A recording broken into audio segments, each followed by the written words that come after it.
జనరల్‌గా మన ఇళ్ళల్లో గూడా ఓ ఓపెన్ ప్లేస్ ఉన్నప్పుడు మనం అక్కడ గూడా ఇంకటానికి సోర్స్ ఎట్లా అనంటే, ఇక్కడ చూస్తున్నారు మీరు మనం నడుస్తున్నాము దాని హ్మ్. మీద.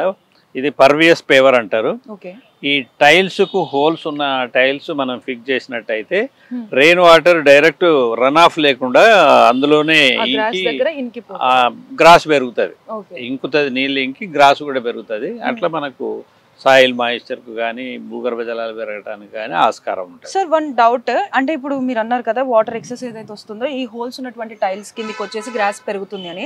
సో ఒకవేళ వాటర్ ఎక్కువైనప్పుడు ఈ టైల్స్ మూవ్ అయ్యే ఛాన్సెస్ ఏమైనా ఉన్నాయా? టైల్స్ ఒకవేళ లూజ్ ఉంటే మూవ్ అయితాయి. హ్మ్. కాకుండానే కొద్దిగా మనము ఫిక్స్ చేసుకోవాలి. ఓకే. ఆ టైల్స్ మధ్యన హ్మ్. ఏదైనా పేస్ట్ చేసి సో ఫిక్స్ అంటే ఇప్పుడు ఇలా చేసుకోవాలి. మనకి కంప్లీట్ గ్రాస్ అనేది ఉంది కాబట్టి అది ఇది మూవ్ అయ్యే ఛాన్స్. టైల్స్‌కు హోల్స్ ఉన్నాయి. ఓహ్! ఈ టైల్స్ జాయింట్స్ ఏమైనా చేసుకోవచ్చు. ఓకే. ఈ హోల్స్ ఉన్నాయి. ఈ హోల్స్ ద్వారా నీళ్ళు ఇంకటానికి ఆస్కారం ఉంటది. హ్మ్. ఇంకా ఎక్సెస్ వాటర్ ఏంటంటే జనరల్‌గా హిల్లాక్స్ మీద పడ్డటువంటి వాటర్‌ని హ్మ్.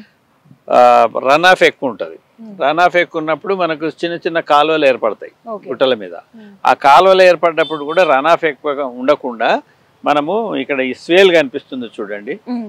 ఈ స్వేల్ ఇదే ఫస్ట్ ఆర్డర్ స్ట్రీమ్ అంటారు ఇంజనీరింగ్ దాంట్లో. హ్మ్. అయితే ఈ స్ట్రీమ్‌లో వాటర్ స్పీడ్‌గా పోకుండా స్లోగా అవటానికి క్రీపర్స్ కూడా పెంచడం జరిగింది.